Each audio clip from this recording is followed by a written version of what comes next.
Te Puāwaitanga, our home of belonging, play and growth, opened in April 2025. It currently provides 2 sand-based turfs and 3 soil-based playing fields to accommodate different sporting codes.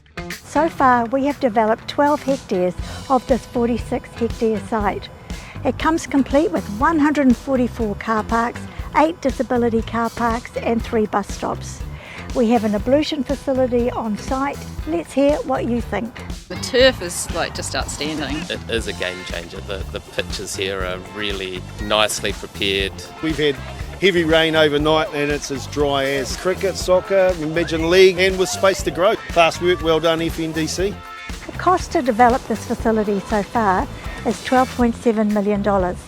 That was funded with $2 million from the government's COVID Response Relief Fund, with the balance coming from you, the ratepayer. Future development of the site will be informed by strategic planning, consultation with you, and lots of hard work around how we're going to fund it.